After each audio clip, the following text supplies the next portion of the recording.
안녕하세요. 반갑습니다. 리얼미국 주식입니다. 오늘 리얼미국 주식에서 준비한 주제는 미국 증시 하락 가능성 모든 것이 결론 났습니다 라는 주제로 오늘의 영상을 준비했습니다. 제가 지난주 CPI 지표 발표를 보고 모든 것을 결정할 수 있다라는 설명을 드렸었는데요. 이번 주 CPI 발표가 됐고요. 금리 인하 가능성이 굉장히 강해지는 모습을 확인해 주셨습니다. 그런데 그 뒤에 이어진 PPI 발표가 되자 시장은 혼란을 겪고 있는 것으로 보이는데요. 자세한 분석을 통해서 시장의 방향성이 어떻게 될지 여러분께 전달을 해드려 보도록 할 테니까 영상 시청하시면서 대응 방법 알아가시면 좋을 것 같고요.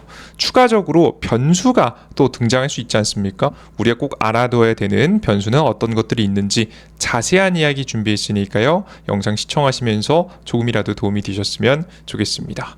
항상 우리 시청자 여러분들께 뭐 하나라도 남는 영상을 제작해드리기 위해서 많은 노력하고 있으니까요. 많은 분들 구독 버튼 눌러주시면 좋을 것 같고요.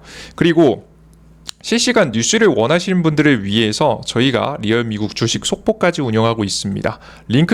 메인 페이지에 링크 클릭하시면 여러분들께서 리얼 미국 주식 실시간 뉴스를 확인할 수 있는 텔레그램 입장 가능하니까 필요하신 분들은 해당 텔레그램까지요 이용해 보시면 좋을 것 같습니다.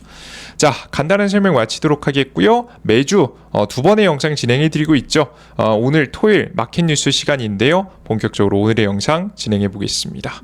먼저 바쁘신 분들을 위해서 오늘 영상을 간략하게 좀 정리해 봤습니다.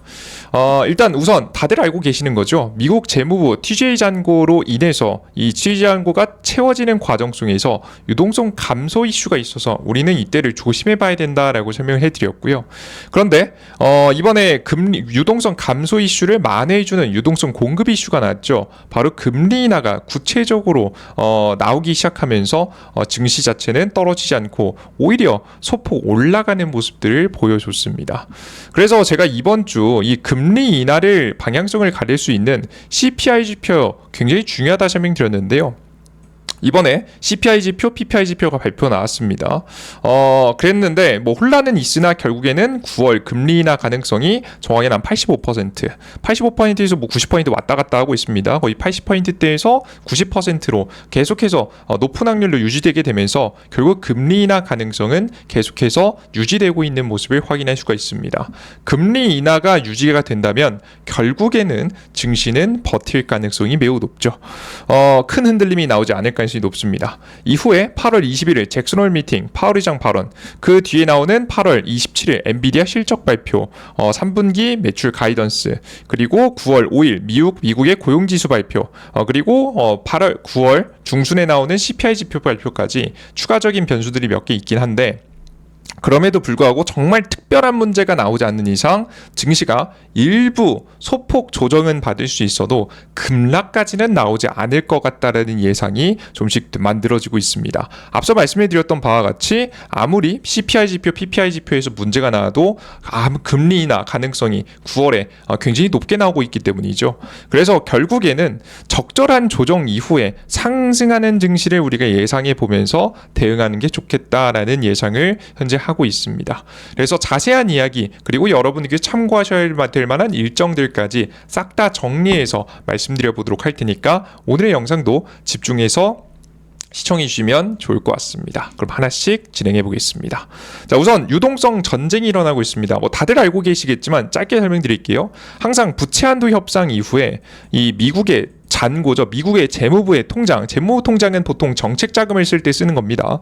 정책 자금을 급하게 채우는 과정 속에서 항상 시장은 유동성 위기가 왔었고 그래서 이 유동성 위기를 우리는 조심해야 된다라는 이야기를 과거부터 계속해서 드렸습니다. 상승하다가도 결국에는 꼬꾸라질 수도 있기 때문에 우리가 계속 조심해 봐야 된다라고 전달해 드렸었는데요. 그래서 미국 TJ 잔고가 채워지는 과정이다 보니까 조심해야 된다. 언제까지? 이 7천억 달러까지 채워지기 전까지. 원래는 정확히 8,500억 달러인데 미국의 이제 법인세가 9월에 들어오기 때문에 미국 법인세가 관세가 많이 들어온다는 전제하에 뭐 보수적으로 한 7천억 달러까지만 모이면 우리가 유동성 위기가 이제 슬슬 끝난다라고 설명을 해드렸습니다. 그래서 이때 시기를 우리가 기다렸다가 사는 게 가장 매력적이라고 설명을 기존에 계속해서 드렸었는데요. 근데 증시는 예상보다 안 떨어졌죠. 왜? 금리 인하 가능성이 높아졌으니까요. 그래서 미국의 고용지표 둔화 이후에 금리 인하 가능성이 극한으로, 정확히 9월 금리 인하죠. 9월 금리 인하 가능성이 극한으로 높아졌고요. 추가적으로 트럼프의 금리 인하를 지지하는 연준 의원이 총 7명 중 3명으로 조기 인하 가능성도 매우 올라가고 있는 시기입니다. 그래서 우리 투자자 여러분들께서 CPI 지표하고 PPI 지표, 그러니까 물가 지표에서 파격적인 결과가 나오지 않는다면 금리 인하 분위기는 지속될 가능성이 높다라고 여러분께 좀 말씀을 해드렸죠.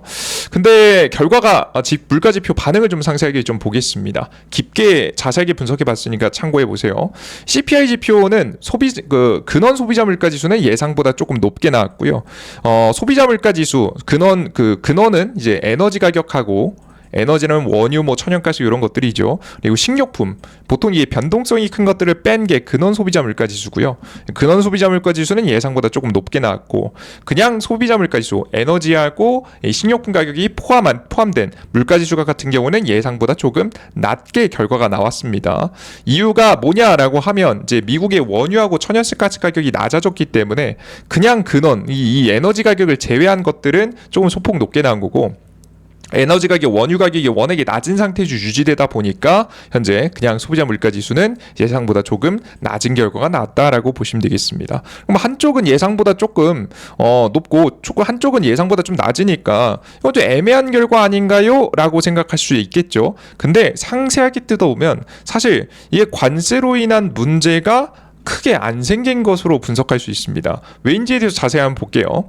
일단은 상품 물가 지수는 에너지 가격이 안정되고 기업들이 관세 비용을 적극적으로 흡수하면서 지금 현재 예상보다 낮은 상승이 나왔다는 내용인데, 이게 뭐냐면 화면에 보이시는 거는 서비스 물가 지수하고 상품 물가 지수를 나눈 거예요. 이걸 둘이 합쳐야 결국에는 소비자 물가 지수가 나오는 겁니다. 네, 보시면 보시다시피 빨간색이 그 서비스 물가 지수고요. 이 밑에 보이시는 파란 선이 지금 현재 여러분들께 상품 물가 지수라고 보시면 될 것 같은데요. 상품 물가 지수는 계속해서 이미 반등을 좀 하고 있었고요. 증시 물가를 안정시켰던 것들은 서비스 물가 지수가 증시를 안정시키고 있었습니다. 그래서 이미 상승하고 있는 상품 물가 지수는 덜 올라가는 게 중요했고, 지금 안정되고 있었던 서비스 물가 지수는 소폭 내려앉는, 계속해서 안정이 되는 게 가장 베스트한 시나리오였죠. 근데 보시는 바와 같이 서비스 물가 지수가 소폭 올랐죠. 그죠? 그리고 지금 이제 상품 물가 지수 같은 경우에는 계속해서 상승하는 모습들을 보여줬는데, 이것만 보면 문제 아니냐라고 하시겠지만 상세한 내용을 뜯어가 보면 여러분께서 이해가 되실 겁니다. 최근 들어서 이제 특히나 이제 현재 이게 물가 지수를 올렸던 주요 지표들을 다 확인해 봤는데요. 이렇게 화면을 통해서 확인할 수 있습니다. 품목들이 쭉 나오죠. 특징이 뭐냐면 전체적으로 조금씩 올라간 품목이 훨씬 많아요. 그죠? 근데 에너지 가격이 특히나 낮아졌고요. 그죠? 이게 낮아졌고 전체적으로 올라갔는데 가장 많이 올라간 품목을 좀 보면 자동차 정비 및 수리, 그리고 뭐 연료유, 그리고 항공사 운임 정도입니다. 뭐 사실 특징적인 것은 자동차 정비 수리하고 항공 운임이거든요. 근데 사실 이게 자동차 정비 및 수리하고 항공 운임이 이게 사실상 관세 때문에 물가가 폭등했다라고 보기 애매한 항목들이에요. 왜냐하면 사람들이 구매력도 좋고 계속해서 경기가 좋아지면서 계속해서 물가가 상승하는 분위기가 나오려면 사실 그냥 자동차 정비 수리가 아니라 자동차 자체의 물가가 많이 올랐어야겠죠. 근데 사실 자동차 관세는 기업들이 다 비용을 흡수하게 되면서 많이 안 나왔고요. 오히려 사람들이 구매를 잘 안 하니까 수리해서 타지 않겠습니까? 그래서 오히려 경제가 그렇게 좋지 못한 신호가 나왔어요. 신차 구매가 아니라 자동차 수리해서 더 오랫동안 타는 거니까요. 심지어는 금리가 낮아지면 신규 구매를 생각하는 사람들이 많아지다 보니까 일단 고쳐서 지금 당장은 타자라는 수요가 등장한 거죠. 이게 물가 지표가 올랐다고 해서 관세 때문에 이게 과도하게 올랐다라고 보기엔 좀 애매한 지표입니다. 오히려 금리 정책하고 좀 더 연관이 있겠죠. 그리고 항공사 운임인데요. 항공사 운임이 거의 4% 넘게 올라갔는데요. 사실 항공사 운임이 올라간 이유는 관세 때문이라기보다는 기존에 코로나 바이러스 당시에 너무나도 높은 원유 가격, 그리고 사람들이 여행을 안 다니면서 수요가 없어지면서 항공사들이 엄청난 적자를 받습니다. 적자를 본 기업들이 이 적자폭을 만회하기 위해서 비용을 올린 거거든요. 서서히 초반에는 바로 올리지도 못하다가 이제 슬슬 수요가 안정이 되니까 이제서야 올리고 있다라고 보시면 될 것 같습니다. 그러다 보니까 올라간 거지 사실 이게 관세 때문에 올라갔다고 보기에는 좀 애매하다. 나머지도 전체적으로 올라간 게 관세의 영향을 받긴 할 것 같은데 근데 관세 때문에 과도한 상승까지는 나오지 않은 거죠. 왜? 기존에 에너지 가격이 워낙에 안정되기도 했고 기업들이 비용을 많이 흡수했으니까요. 그래서 예상보다 이 물가 지표가 결과가 나왔는데 뭐 그냥 지표상 봤을 때는 좀 애매한 지표라고 할 수 있겠지만 상세하게 뜯어봤더니 직접적으로 관세 때문에 물가가 과도하게 상승했다는 어떠한 지표가 트리거 같은 지표는 나오지 않았다는 겁니다. 그러다 보니까 자연스럽게 금리 인하에 대한 가능성이 굉장히 많이 올라간 거예요. 이해되셨죠? 그래서 서비스 물가 지수가 소폭 올랐지만 항공사 운임, 자동차 정비 등 관세로 인한 영향이라고 보기엔 좀 애매한 지표들이 강하게 상승하면서 오히려 시장은 금리 인하 가능성이 좀 더 높아졌다라고 좀 보시면 될 것 같고요. 그로 인해서 시장은 안정되기 시작하면서 지금 이제 50bp 심지어는 한 번 금리 인하하면 0.25% 내리는 게 보통이거든요. 근데 이 0.5%까지 내리는 게 어떠냐라는 의견도 나올 만큼 강력한 금리 인하 분위기가 만들어졌다라고 보시면 될 것 같아요. 일단 9월 금리 인하 가능성은 100%였고요. 심지어 50pp 금리 인하, 2배 금리 인하 하자라는 이야기도 이제 등장했었다라고 생각하시면 될 것 같습니다. 여기까지가 이번 주에 강력한 CPI 발표였습니다. 그 뒤에 이제 이렇게 핑크빛 전망이 나올 듯 했는데 좀 아쉽게도 PPI 지표는 현재 보시는 바와 같이 소폭 올라가는 모습을 보여줬습니다.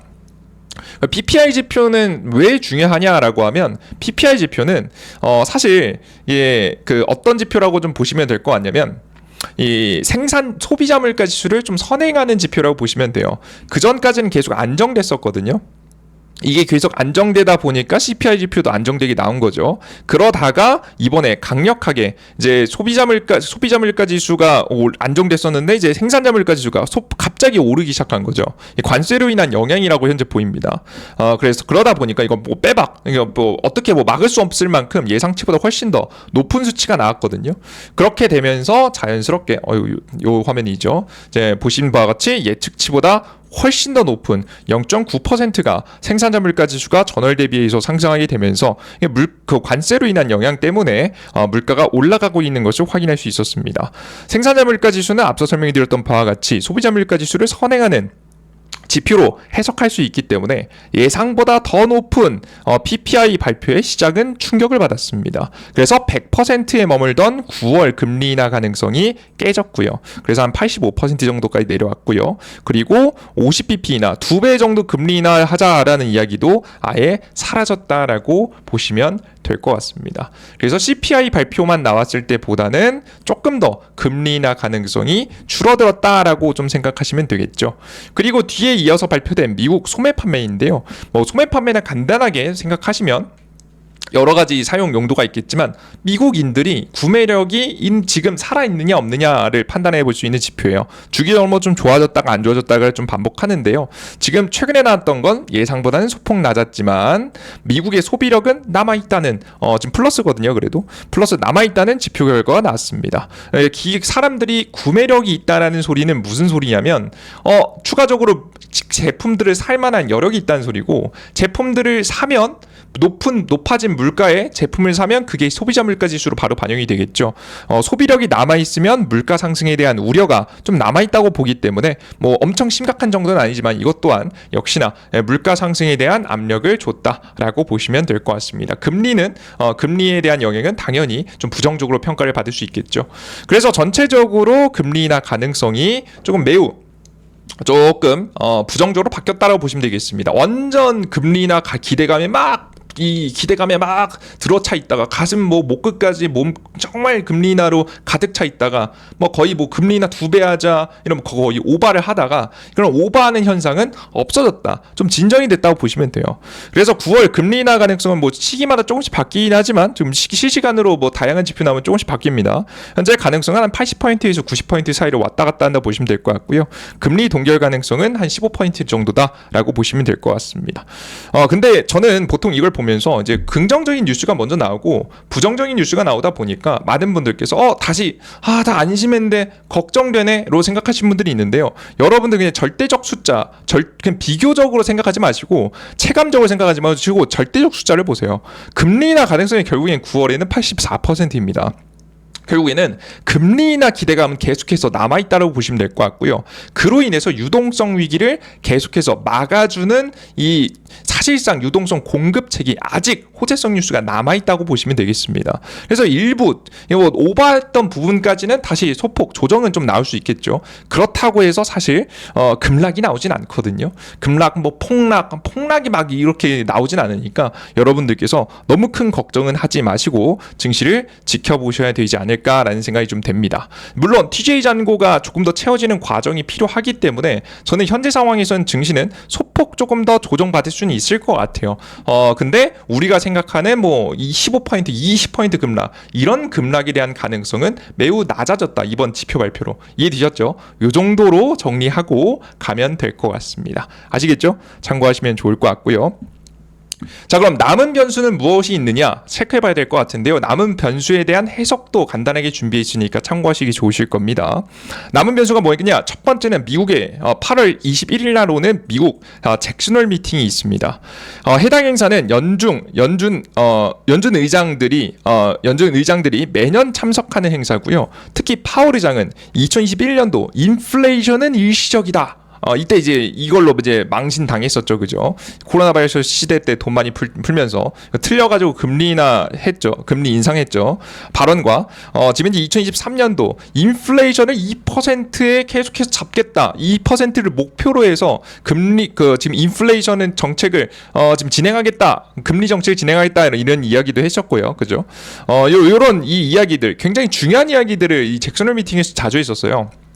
8월달 같은 경우에는 FOMC 미국의 금리 결정일이 없기 때문에 사실상 이 행사가 사실 FOMC에 준하는 금리의 결정, 금리의 변동이 없을 뿐 사실상 이 굉장히 준하는 성격을 가지고 있는 행사입니다. 그래서 이 파격적인 핵심 발언들을 많이 해서 이번 행사도 굉장히 주목해볼 필요가 있고요. 이번 파월 의장이 마지막 이 잭슨홀 미팅 참여입니다.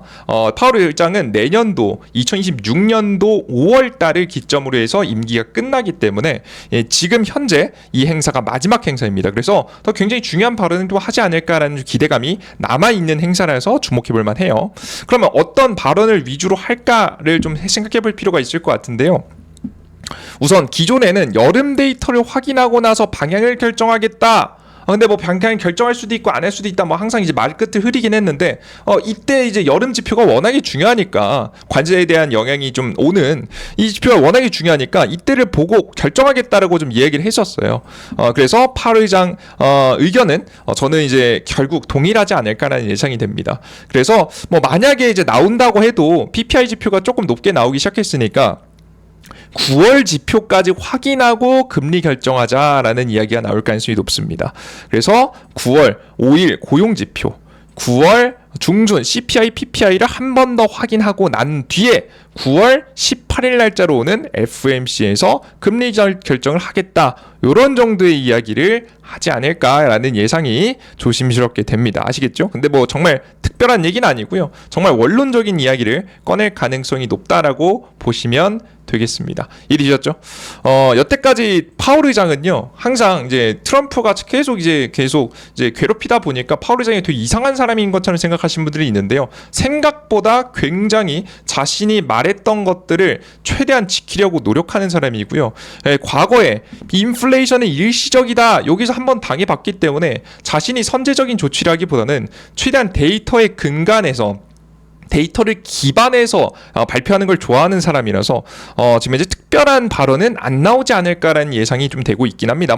나와봤자 9월 데이터 확인하자 요 정도일 것 같아요. 그래서 증시에 급락보다는 역시나 살짝의 하락 정도만 나오지 않을까, 악재가 나와도 이렇게 예상을 하고 있습니다. 다만 어떤 이슈가 나올지는 우리가 뭐 100% 예측을 할 수는 없는 거니까요. 8월 21일, 뭐 한국 시간으로 8월 22일이 될 것 같네요. 미국 시간으로 21일이니까 일정은 확인하시고 지켜보시면 좋을 것 같고요. 역시나 이거 혼자 체크하기 어려우신 분들도 저희가 항상 리얼 미국 주식 속보를 통해서 나눠드리고 있으니까 필요하신 분들은 텔레그램 꼭 입장해 보시면 좋을 것 같습니다. 아시겠죠? 자, 그리고 변수가 하나 있다면 엔비디아 3분기죠. 죄송합니다. 3분기 실적 가이던스가 조금 문제가 있을 수 있습니다. 물론 이게 뭐 엄청 큰 문제라고 보지는 않고요. 굳이 문제를 찾는다면 여기서 문제가 좀 있을 수 있을 것 같다는 의견이에요. 어떤 의견이냐면 8월 27일 날 실적 발표를 앞두는데 2분기 실적 발표죠. 2분기라고 한다면 4월에서부터 6월 달 실적 발표라고 보시면 되겠습니다. 그런데 이 2분기 실적 발표를 하면서 동시에 3분기라고 한다면 지금 현재 이제 7월 달부터 시작해서 9월 달까지 7월 달에서 9월 달까지 실적에 대한 예상치를 공개하거든요. 게다가 애초에 실적 발표 일자 자체가 8월 27일이면 거의 7월 달, 8월 달 끝나갈 때쯤 아니겠습니까? 3개월 중에 2개월에 거의 마감된 시기이기 때문에 거의 엔비디아의 실적 가이던스가 이제 특별한 변수가 없으면 거의 맞아 떨어진다라고 보시면 될 것 같아요.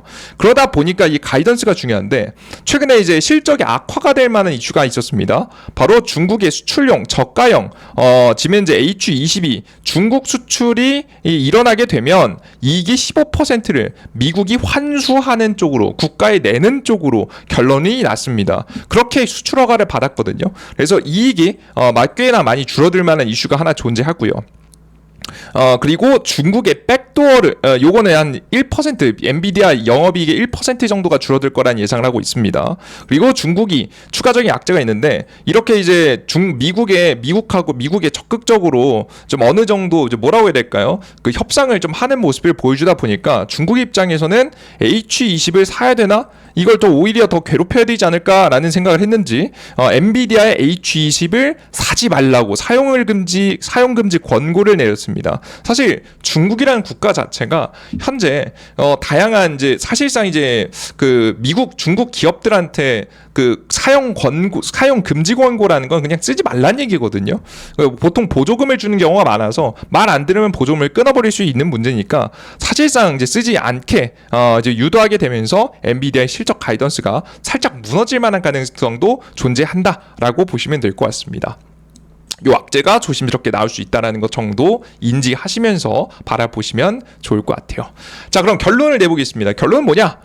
결국 PPI에 문제가 발생했음에도 불구하고 9월 금리 인하 가능성은 80%에서 90%를 계속 유지하고 있습니다.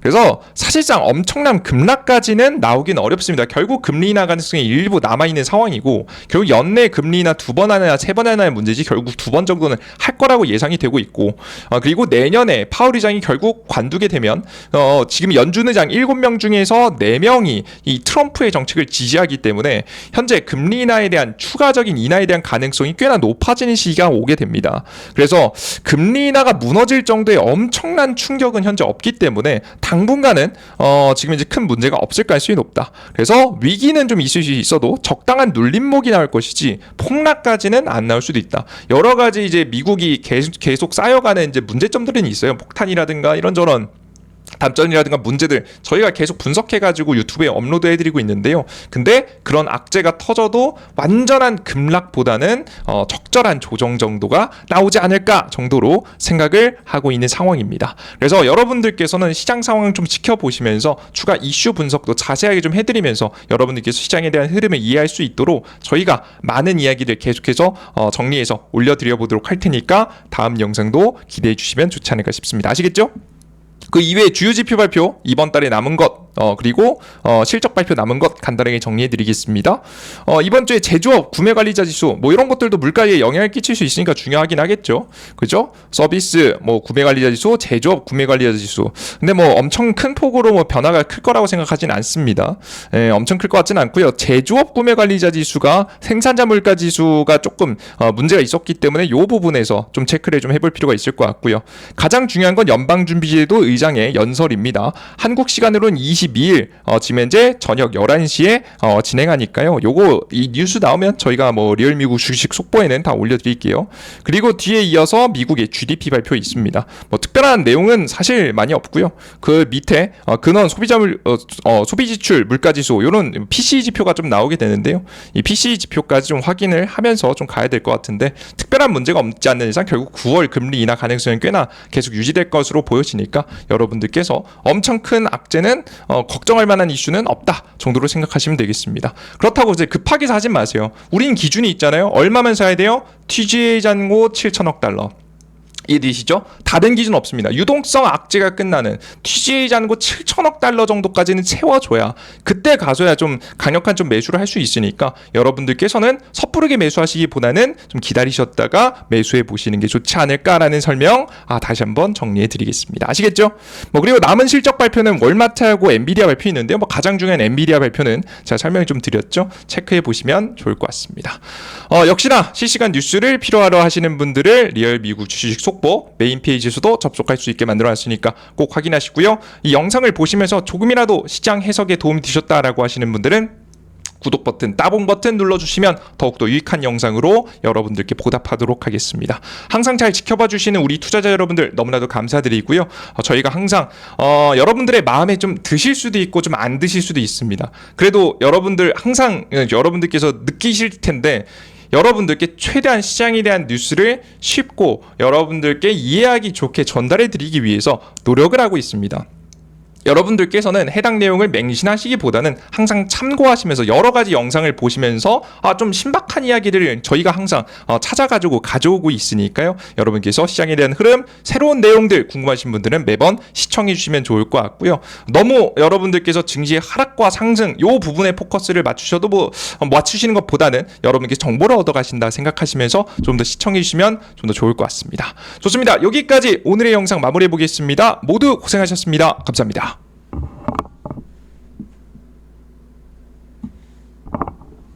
너무 고생하셨습니다. 감사합니다. 땡큐.